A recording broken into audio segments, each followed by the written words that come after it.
आपण आता बाहीवरती बाही स्टिच करायची आपल्याला, तर त्यासाठी आपण मार्किंग करून घेऊयात। त्यासाठी आपल्याला अगोदर आपण समोरचा जो मोंडा आहे त्या मोंड्याला खोली देऊन घेऊ।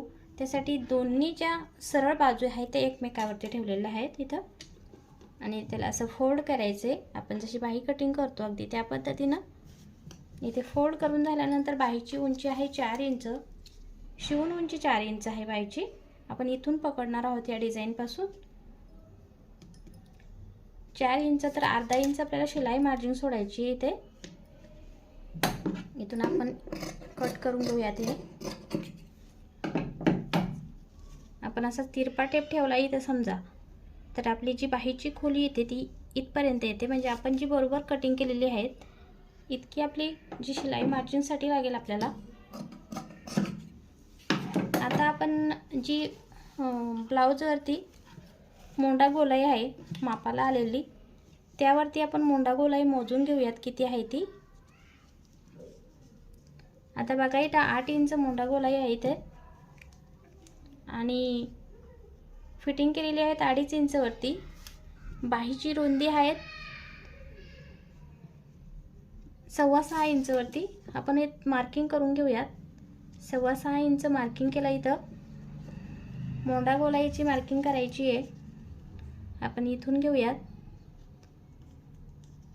8 इंच वरती मोंडा गोलाई आपली या ठिकाणी। इथून आपल्याला 2.5 इंच मापायचे असं बघा, 2.5 इंच पर्यंत आपल्याला इथून आपल्याला बाही जोडायची आहे इथपर्यंत, ठीक आहे।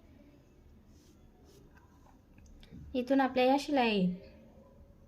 तर आपण काय करायचं, हा जो भाग आहे हा थोडासा मागे घ्यायचा आहे, इतका मागे घेतला।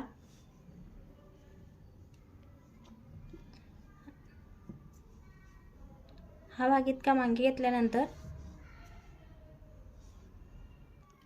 इथून आपण असा आकार देऊन घेऊयात।